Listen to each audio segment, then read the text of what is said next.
welcome to the AI GovSec discussion series. I'm Aditya Chotia, an AI governance and security enthusiast. I've spent 13 plus years in the cybersecurity, IT risk and compliance space. This series exists because AI is moving faster than the governance frameworks meant to control it.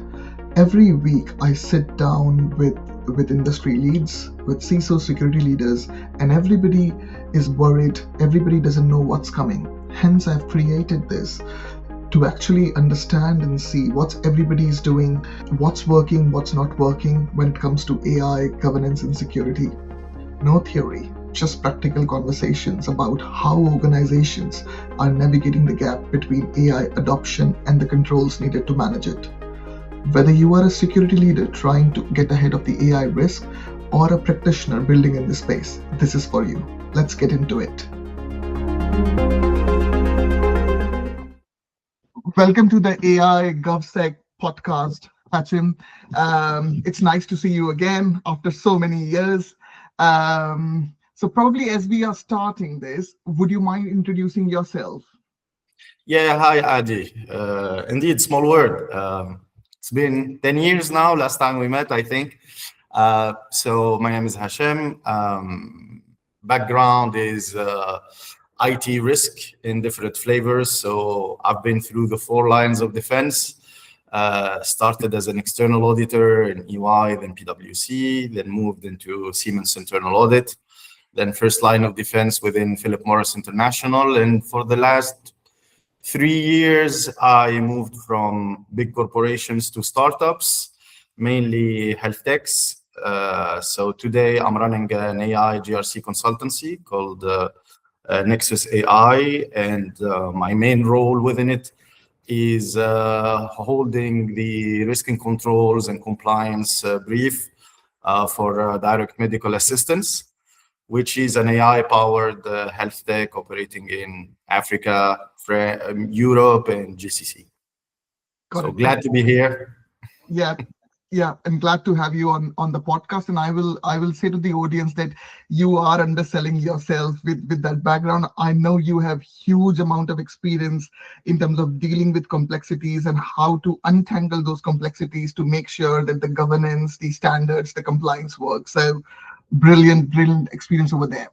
So what I want to do next is sort of start going through your background and experience, and then sort of we'll go into the overall AI risk and security conversation. So would you mind briefly sharing what are you focused right now in terms of your role at DMA and overall from a Nexus.AI perspective, and how AI governance is becoming your primary focus? Yeah, so for me, the move to AI governance and focusing on AI is quite natural. If you look at the dynamics of the technology sector today, I think there were a couple of trends before. I don't know if you recall big data and how, I mean, everyone was very fuzzy about it, but then after a couple of years, let's say the hype went down and the market consolidated, and we've seen a lot of POCs that didn't really make it. I think AI is really a game changer. So for me, this is where I suspect most of the technology players and any sector would be going. So the shift was quite natural. Now, what I do on a daily basis is I try to optimize and to consolidate different frameworks. In DMA, we are operating in healthcare across Africa, Europe, GCC. So there you have a mix of applicable regulations and framework, like the EU AI Act, ISO 42001, ISO 27000X, our GDPR, Saudi, GCC, so there is a bunch of them. And when you're talking to, would it be technical people or managers and leadership, they really can't navigate around it. So my primary focus is to be at the intersection of those and to come up with a consolidated framework that makes sense and remains efficient in a startup environment, not to overload it. So I would say the real challenge is to be able to plug this into a CI/CD targeting compliance by design, and I think that's a must for AI. So that's my main focus currently. Understood. And I think this really resonates well as well. And I know one of the bit we were discussing just before starting the podcast is because you made this transition from consulting to industry, and then from industry, tobacco industry, to the healthcare, right? Which is a unique sort of transition. So specifically to that transition, what are the key challenges you would highlight? I would say size, the availability of resources, and I'm talking mainly about the skill set. Moving from 60, 80,000 people organizations into a startup is at the same time freeing, because, well, funny enough, your scope of work suddenly multiplies by hundreds. So your ability to drive change is really emphasized. But on the other hand, you start getting out of your comfort zone and your expertise zone. So there is a little bit for us GRC people, we're not necessarily opportunity driven, we are more risk driven. So you think, am I doing the right thing? Should I be doing this actually? Do I have the right skills? But once you get out of that, I would say fear, it's a tremendous opportunity for learning. So you find yourself in the same time dealing with finances, marketing, commercial, doing business development, writing contracts, reviewing them. So you're all over the place. And for me, it's really a fantastic opportunity for growth. Understood. I think this sums the transition quite well, actually, and the challenges around it. So really helpful.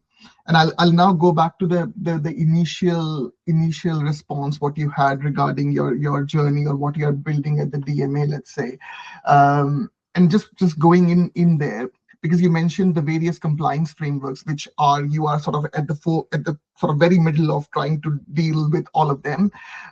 What would make, so sort of two questions together is, what makes the AI governance at a healthcare unique in itself? So what are the key sort of interesting facts about it? And what is the, let's say, top one or two frameworks which sort of keeps you up at night from a healthcare AI governance perspective? Yeah.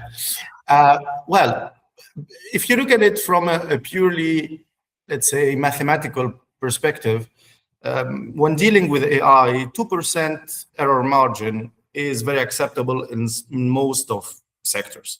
Even if you are in fintech, let's say, or managing claims for insurance or something like that, well, 2% error, what could go wrong? I mean, there is a customer that will get blocked, or there is a wrong transaction that then you will need to correct manually.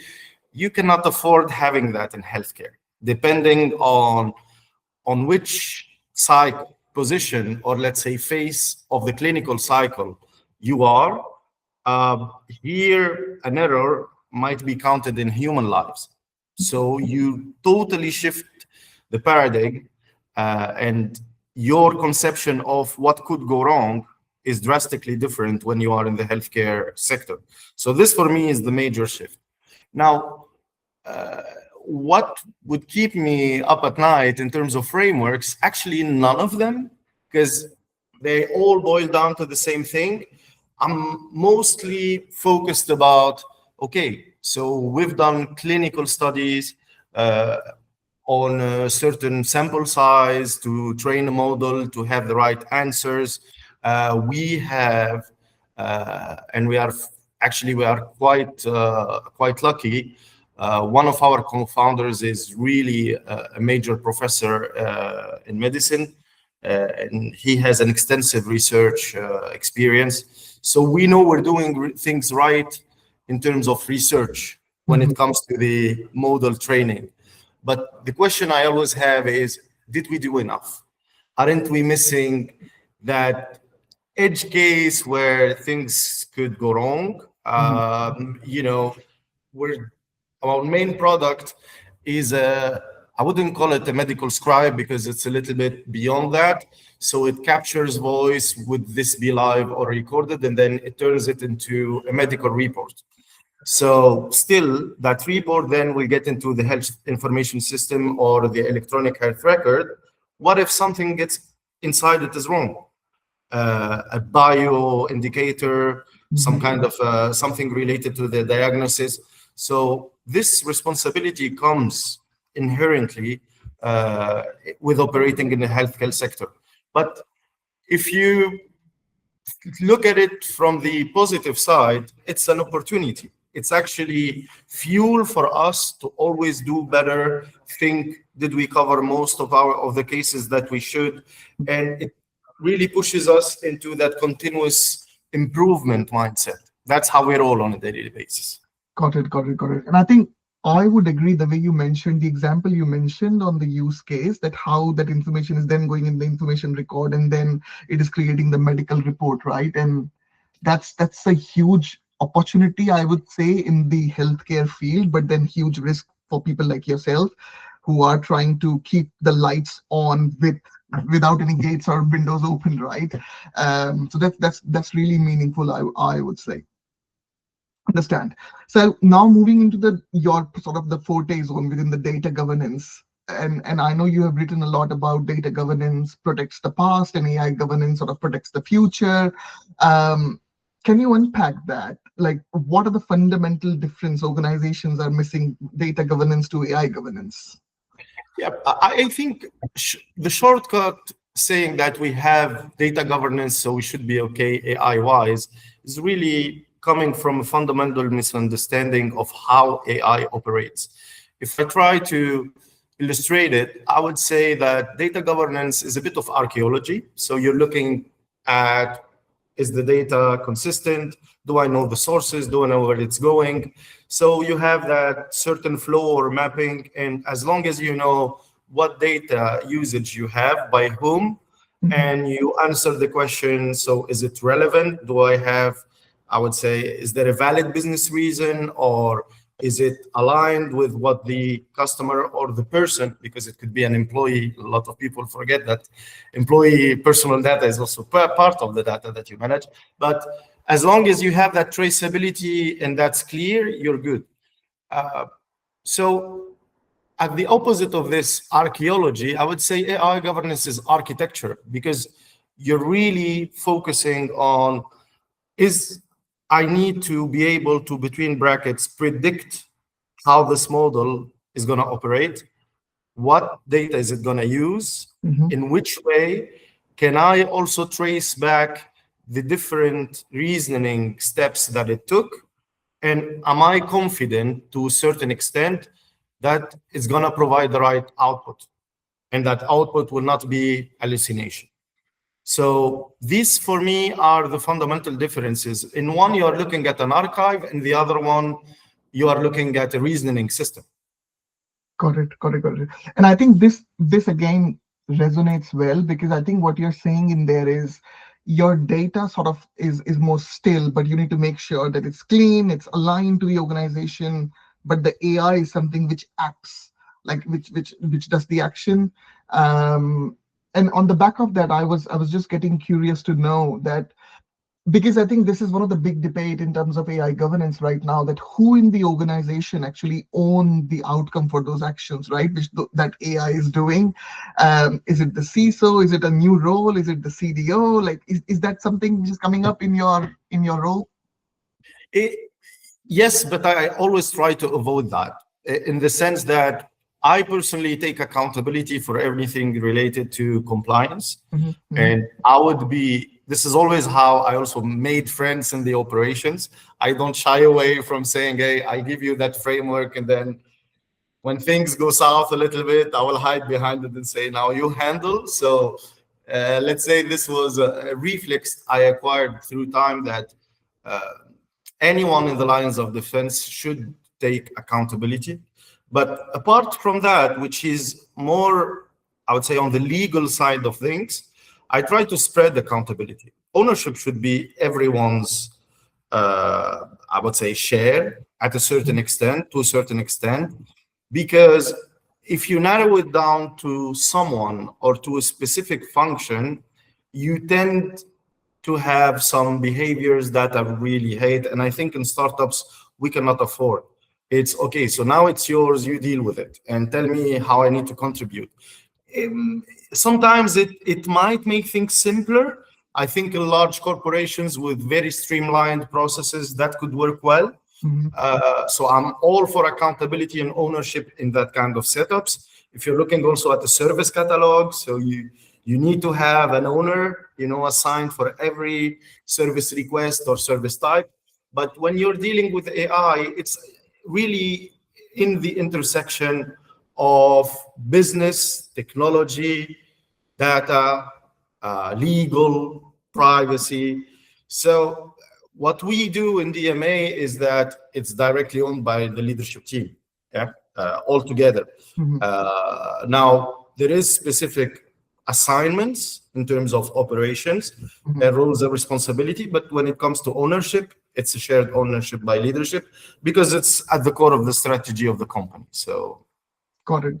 And this makes sense because I think the value is benefiting all of them. So the outcome and the ownership should also be owned by all of them together, and driving it on the front foot. So aligned. And I know you, obviously you're quite active on the social media LinkedIn community. And I know you mentioned once about a Fortune 1000 company with a perfect data governance got burned by the fabricated financial guidance. And whatever you can share around that, it would be just beneficial to the audience to have that example.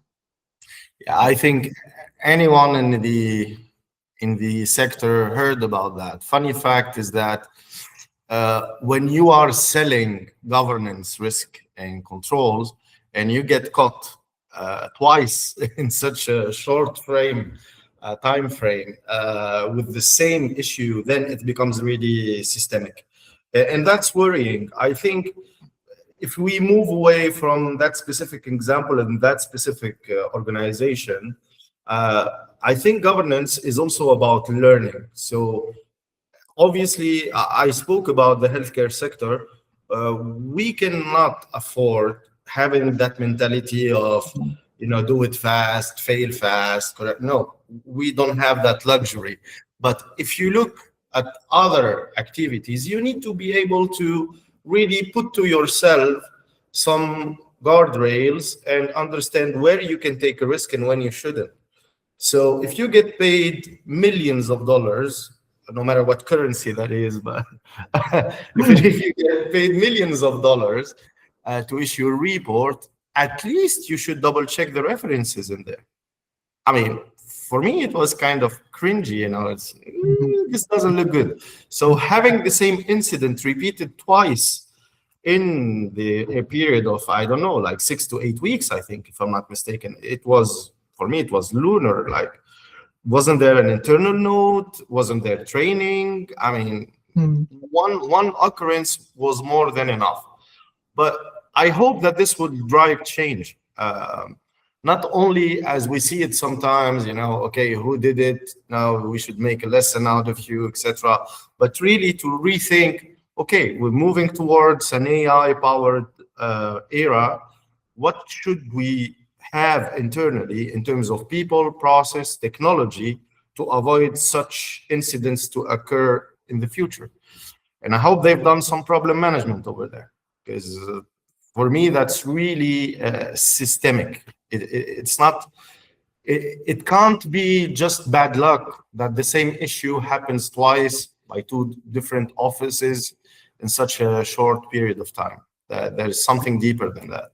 Yeah. No, I agree. And to rectify that, I think top-down leadership approach has to be taken where the culture needs to be probed little, right? And the training and the, as you said, like the problem management, knowledge management cycle needs to sort of rerun there.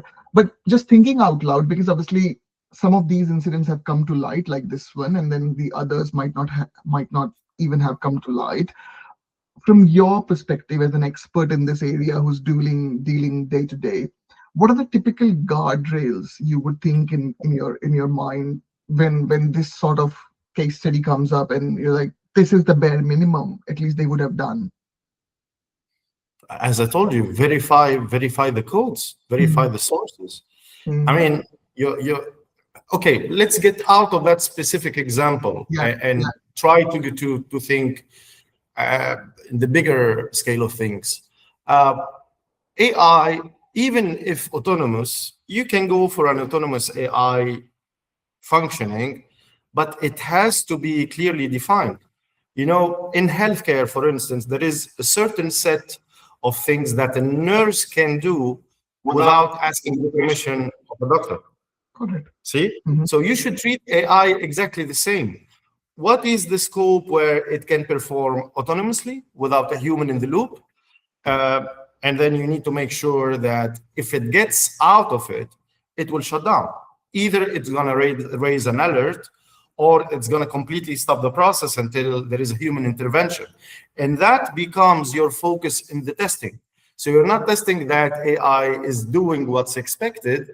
You're really testing with the sole purpose that AI will not do what it's not expected to do. So you try to push the boundaries, and this is what we do, for instance, in DMA. In average, 15% of our data sets are edge cases where we just try to see, is AI going to stop? Is it going to shut down? Is it going to say, hey, I need assistance here? Or what should I do? And not just make it up. This is how we try to make sure that we are avoiding hallucination in the setup that we are delivering today. Got it. And I think this is a really interesting thought, and it resonates so well that based on the input, at least make sure that AI shouldn't do what it is not expected to do. I think this is one of the building blocks, because we have seen all the examples in the last 2 years with ChatGPT, with Claude, with Gemini. Somehow, there are some examples where they have done what they're not supposed to do. I think this is the crux of the AI security, I would say. Yeah, it's just in a previous life, I was looking at the e-commerce process. And then the IT integrator tested that when you provide the valid number of a credit card, then your transaction will proceed. They just didn't check that if you provide a wrong number of a credit card, it will block. Anyone would say it's obvious, right? But that costed quite some money, you know, because it went live. So the same logic always has to follow you through testing, is to test negative. I mean, but in AI, again, it really depends how wide the spectrum is for your AI. Are you dealing with an agent that's going to focus on a certain set of transactions or process steps? But when you are dealing with large LLMs, then, you know, how far can you go? So your testing strategy is, I think, spread through years. And I think it's really exciting to be part of that. At least in DMA, we are still operating within a certain limited scope. Yeah, that's why we are being classified as a level 1 software as a medical device, and I'm very happy about that, because when you get into level 2, 3s, and 4s, it's totally different story. I think we're gonna get there soon, but at least I would say it makes our life easy, although don't think it's really that simple compared to what it could be in terms of testing requirements. But yeah, quite exciting times ahead, I would say. Yeah. No, that makes sense. And with the examples, I'm loving the examples, because they are giving so many gems from coming out from your knowledge, right? So really helpful.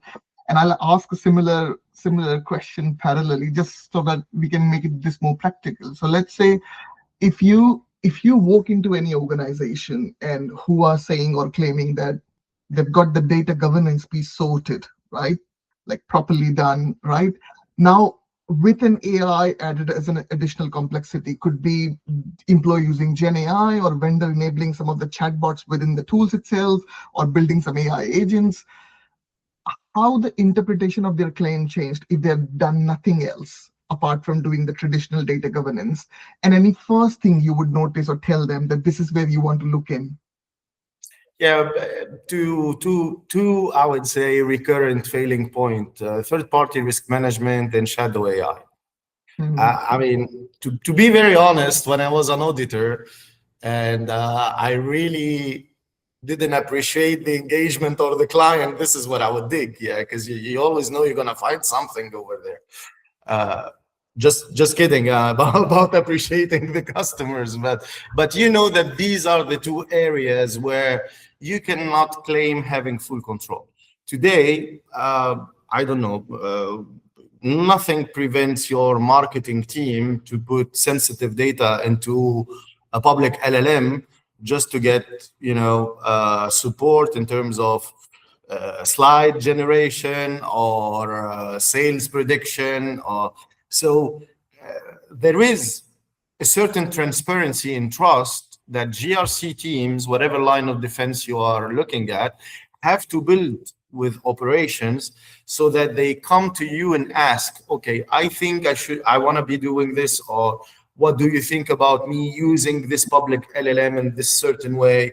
Because you will not be able to prevent it. I think trying to block, I don't even know if it's feasible, but start blocking IP addresses or certain websites, it really doesn't work. I mean, we all, even when I was a junior, we all knew how to counter that. Or worst case, they would do it through their mobile phones, So you cannot have 100% blocking over there. So really, the right way is to try to minimize that scope of shadow AI that you have in the organization. So this is one. The second thing that you are rightfully mentioned is, well, how about my vendors?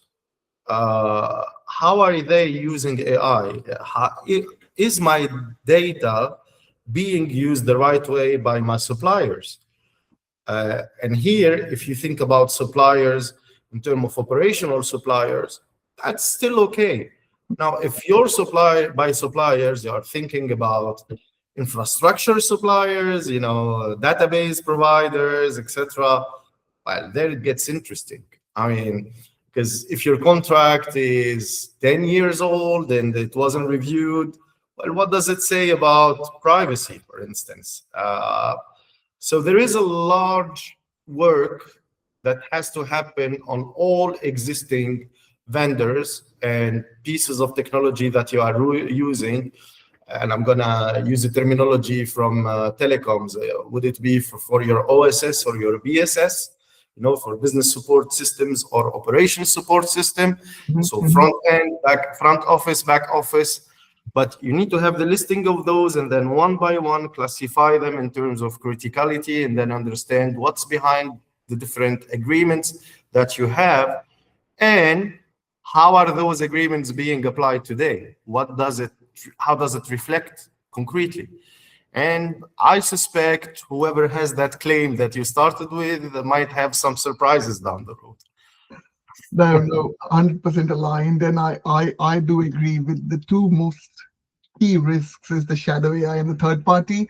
And I see organizations really struggle as well, because when you say third party, then obviously they can do whatever they can in terms of vetting the direct vendor.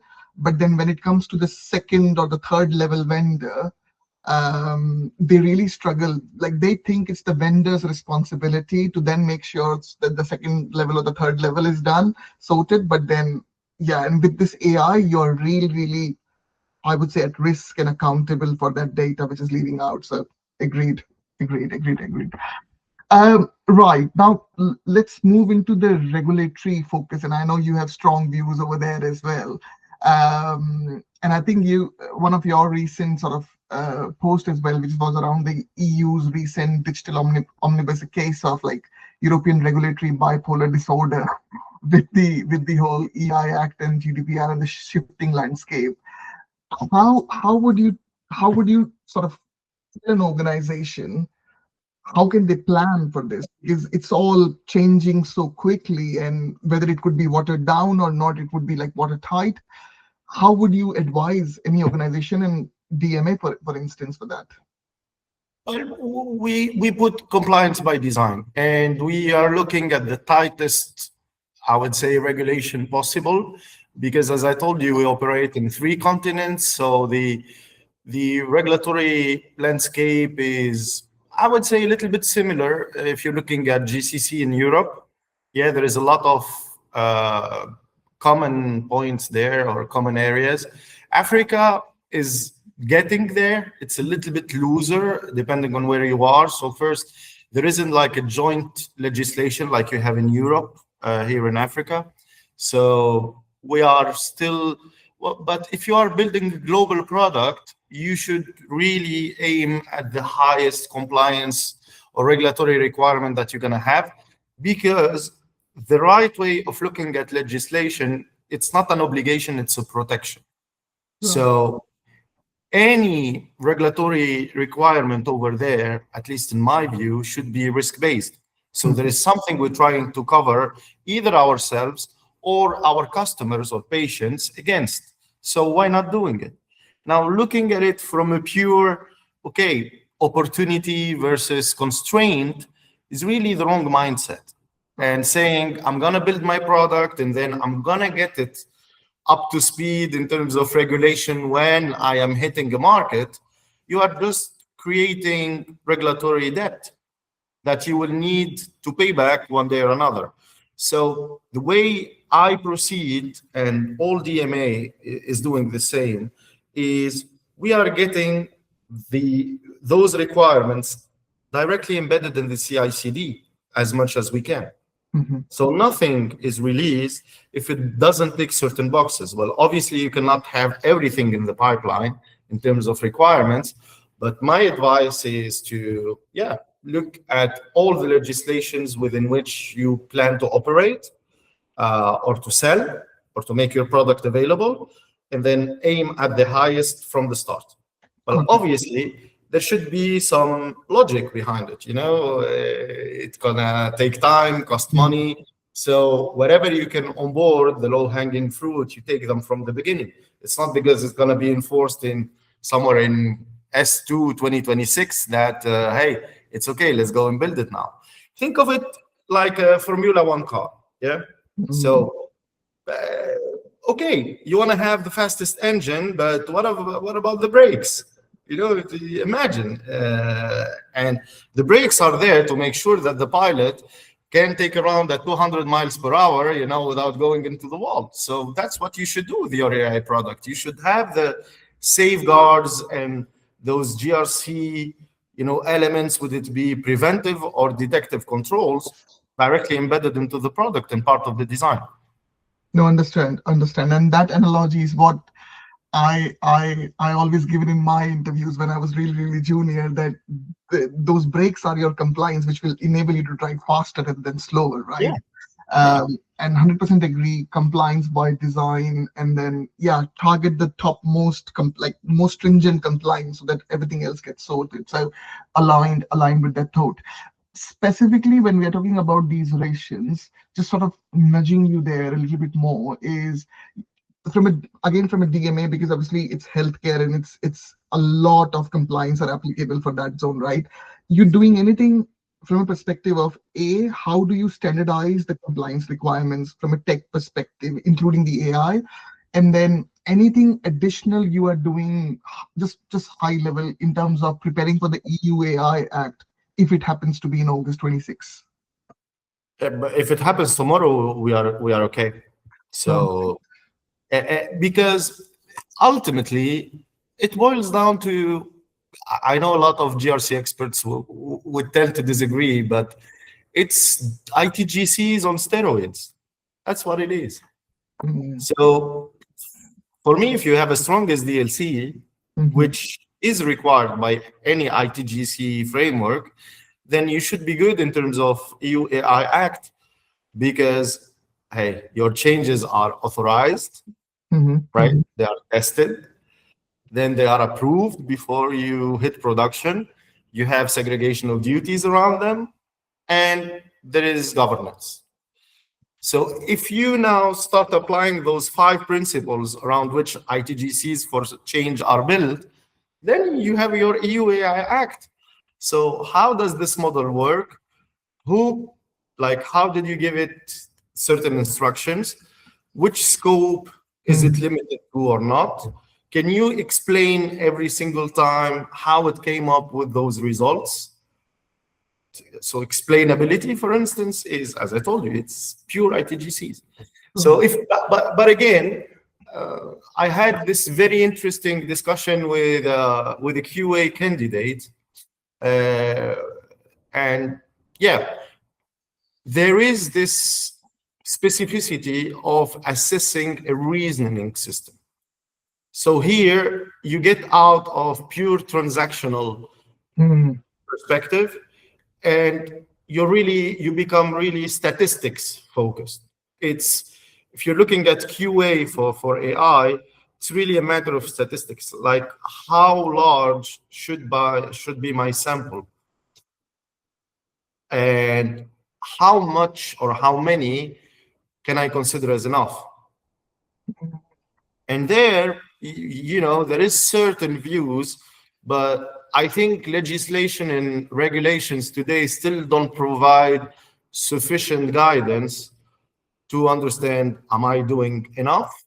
Am I not doing enough? Or am I doing more than I should in terms of sample sizes, in terms of data required for training? There is some numbers floating around, and I don't think they're going to get there, because that might become really a blocker for innovation. Right. And I think it's a good transition for the EU AI Act. That's what you are referring to when you say I've been quite vocal, right? Yeah, I wasn't impressed by by the European communication around that topic, because I think they have always been, between, we want to compete with Silicon Valley, but in the same time, we're going to put the tightest legislation and regulation possible. And then they realize that, hey, maybe we're not going to get where we want to be in terms of competition. And you see a lot of big players that started in Europe actually moved to Silicon Valley, not only because of legislation, but that was part of it. So I think now they're trying to loosen a little bit the regulatory environment in the EU. But for me, there is something really funny that they did. For the last, I don't know, maybe 6-7 years, PII has been a real focus for European operations, right? Yeah. And we have seen some fines and, related to that, which I'm fully supportive. But what's the message here? Actually, your personal data is really our focus, but now that we are losing competitivity when it comes to AI, it's okay for it to be used to train models before you opt in. And it's completely the opposite of what we have been saying for the last decade almost. So I think they lost a bit of credibility there. And that's what happens when you are reacting in damage control mode. I think they went a little bit too far. They wanted to have something to put on the table compared to, US-based companies and Chinese companies. They wanted to exist. So they have done what they do best. They issued laws because the European Commission, that's what it is. I mean, if you look at it, it's purely administrative. So they said, hey, our contribution to AI would be the EU AI Act. At least we're gonna, organize it a little bit. But then they realized that this penalized a lot of EU-based companies. So they went backwards. But by going backwards, I think they lost a bit of credibility towards the citizens. Because now what should we trust? I mean, do you just issue laws without doing proper risk and impact assessment? Wink, wink at ITGCs again, but so yeah, I'm just curious about the next episode, because I don't think it's over. I think we're gonna have some following episodes over there. Now this is really, really interesting thought, and I don't sit very far away from your thoughts. So yeah, like for 10 years almost, you were like, personal data, PII is the main thing, GDPR is the main thing, and suddenly now AI development, oh yeah, pump that data in there to help the AI development. And so that's why it also drives me crazy sometimes. And I want to get your thoughts specifically on that, obviously, because right now you operate in so many sort of countries from a DMA perspective, but you might have other clients too as well. How do you then sort of advise a client who's thinking about expanding in European Union, let's say, and could be in GCC, Africa, or in the US, or DMA itself, that how do you plan for the next 2 years from a compliance regulatory perspective? Because it's so sort of shifting landscape. Yeah, as I told you, just know that it's coming and try to avoid creating technical and compliance debt. Because in the end of the day, I would say 90% of what those different frameworks and legislations require, we thought about it by design, by doing our proper risk mapping. When you are defining your risk universe and then thinking about what could go wrong here, what kind of misuse could we have, what are the related inherent risks for this piece of technology, would it be AI or not, you would see that 90% of what they're requiring makes sense. I mean, how can I just use the data of someone without having proper approval from that person? I mean, who gave me that right? So I should really get it explicitly. Yeah. The same way, if somebody just says, hey, I don't want you to be using my data anymore, well, that's their right. It's their property. So I should be able to execute that. And by the way, this is going to be a funny episode because now, now that you can use personal data for AI training, well, what happens if someone opts out? I'm still trying to figure out around this one because, okay, you're going to take the data from the data sets that you are potentially using for training purposes, but what about what has the LLM learned out of that data? Mm. And legally, can someone, an individual, say, hey, if you used my data to train an LLM, and now I am opting out and using my right to be forgotten, what happens about whatever it has learned out of my data? I'm really curious about the legal future of this question because it can go quite far. Like, for instance, I use the recipe, which is your PII, to bake a cake, right? That's my AI, LLM reasoning. Now you're asking me to take your part of the recipe out. Well, the cake is already baked, so what happens to it? Is it retrospective? Should I go back and take it out, like your components? Is it even feasible? So I think there should be more to it in terms of TNCs at the organization level. There should be a little bit more precision about what happens when you opt out after your data has been used for LLM training purposes. And that should be clearly stated, just to avoid surprises, because I would say in continental Europe, it's still okay, but in societies that are highly litigious, like in the UK, for instance, you might have some surprises around the corner there. Yeah. People might see in it an opportunity to get some cash.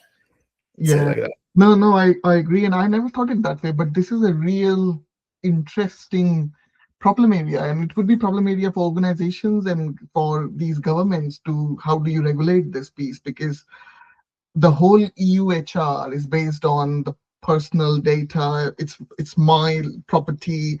I can decide whether, and if it goes into an LLM, then, and that LLM gets trained on it, the whole thing goes out of toss, right?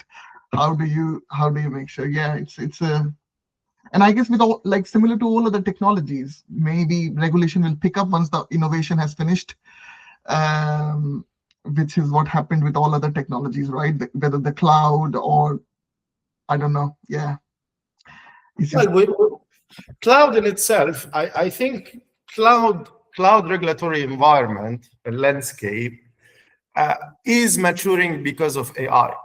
I think AI and LLMs are really accelerating the cloud approach, legal approach or governmental approach of cloud, because now we're really focusing on sovereignty, and AI has boosted the focus of governments around that. I can really tell because now we're deploying solutions in the GCC countries, and I think in some of them the cloud, let's say, offer didn't move as fast as the AI and LLM trend.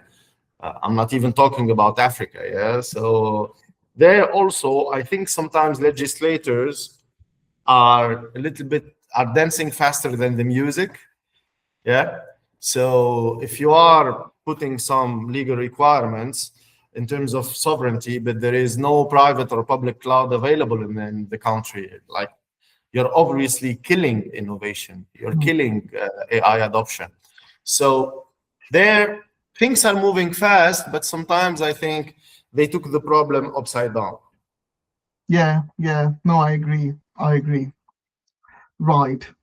Let me ask you also this question, because, and you would definitely have known this, like for a few weeks ago, ChatGPT has opened up as ChatGPT Health as a separate use case, right? And you being in the healthcare industry and AI governance and GRC expert, and I know people, for example, who are my known friends and family and relatives, right, left, and center, started to upload their med reports to ChatGPT, asking several questions and stuff like that. I was reading about it. How, as a healthcare AI governance expert, what is your view on this? Like, is that the future? And if this is the future, is there any risk? Yeah, I mean, I think now that they have done that move, I was expecting it, to be honest, because I think it's one of the sectors where OpenAI can start making money to the scale where it's gonna avoid them, having the results that they have shown for the last couple of years. Because, okay, everybody believes in you as an investment opportunity, but at a certain point of time, your finances should provide some signals that will comfort people that you're gonna generate cash at a certain point of time. So I think healthcare is one of the low-hanging fruits. Although, yeah, I was interested in the communication around it, because they said it's available in the US, then I think UK, Switzerland, I'm gonna follow. And they even said Europe might be following to certain at a certain point of time. I'd be very curious to see how they do that, yeah, looking at the EU AI Act, and again, the sovereignty thing. But apart from this, if you look at the real problem, like the root cause here is you cannot policy your way out of a convenience problem. Yeah. So patients, what's happening in the UK in terms of waiting times. Yeah. So if your hospital is not providing you any, or your doctor is not giving you any appointment for the next 3 months, you're not going to wait and say, hey, should I maybe upload my personal data to AI or not? Which is, by the way, a horrible decision sometimes. It's a horrible thing to do, because I tried it personally, and 8 times out of 10, I ended up having cancer, according to Google. But luckily, it wasn't the right diagnosis. But you see where I'm going with this, is that without the proper supervision of a medically trained individual, then, you might be inaccurate in describing some things, and you could end up with a totally wrong diagnosis and medical advice.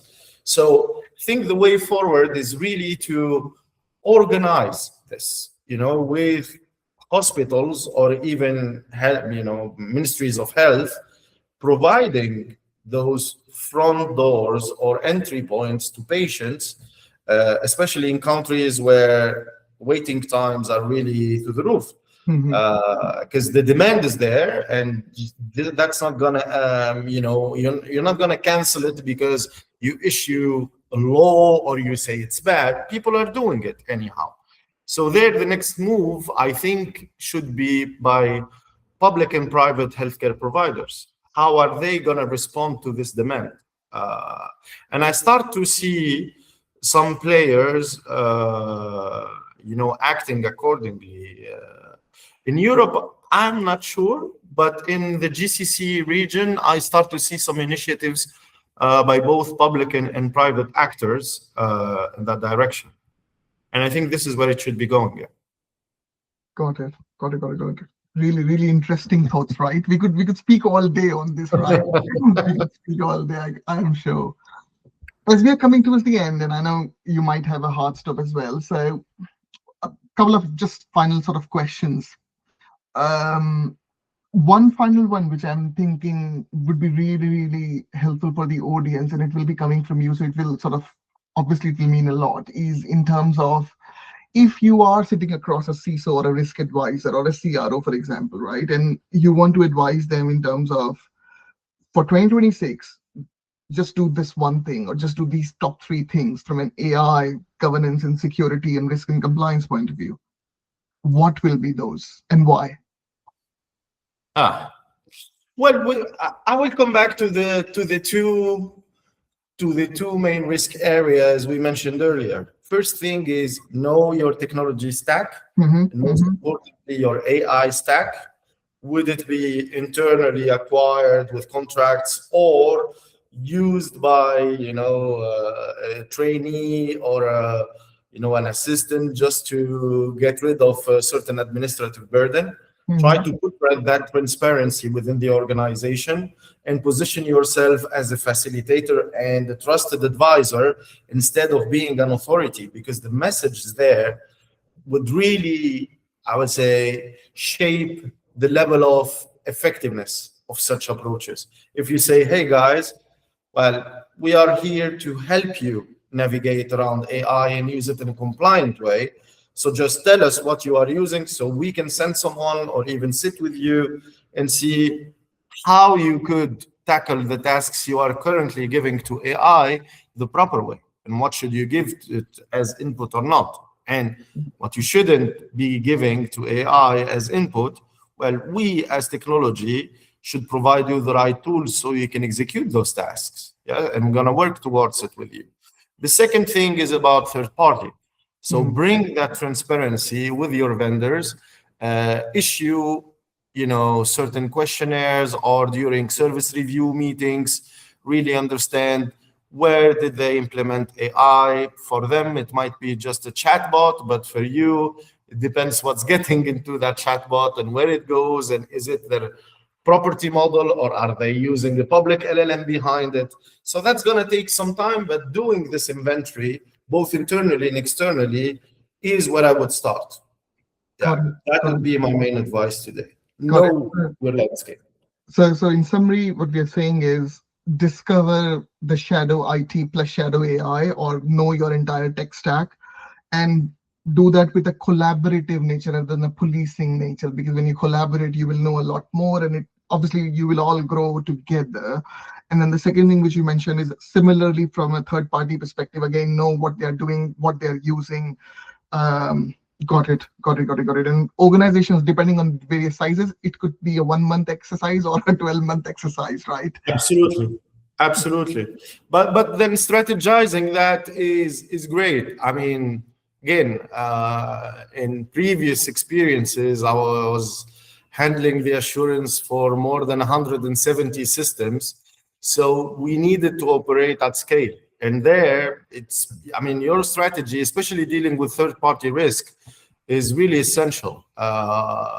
We were quite successful doing that with 2 FTEs over a couple of months, but still, we gave it a thought up front. So first, you need to classify your contractors or vendors.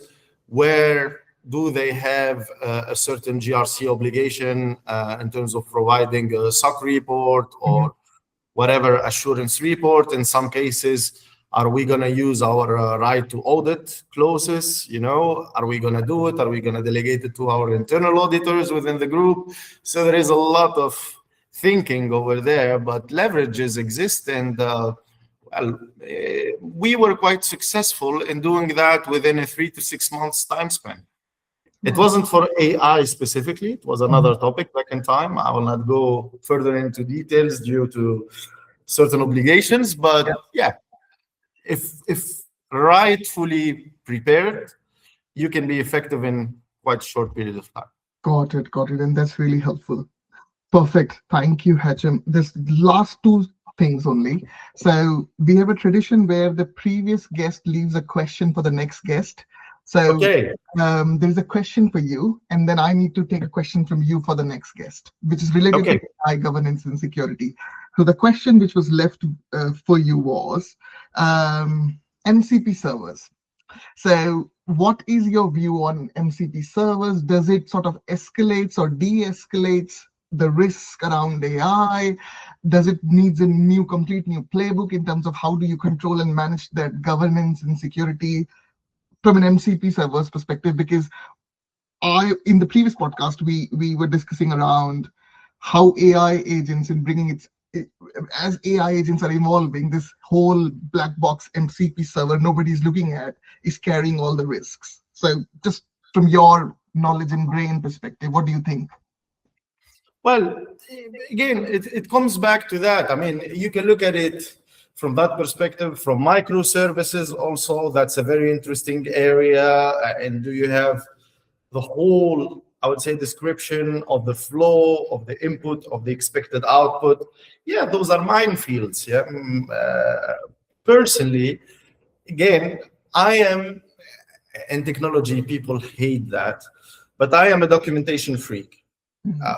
So for me, if you do the exercise of documenting a certain server, service, database, what's in it, what is it supposed to do, who is supposed to use it, in which fashion, with what the expected outcome. If you do that by design, because if you try to do it after you have 20 years of technical debt,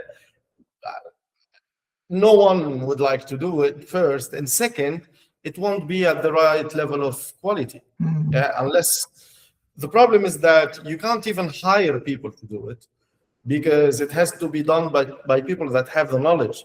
And most of the time, those either left or are here, but they are too senior to do it.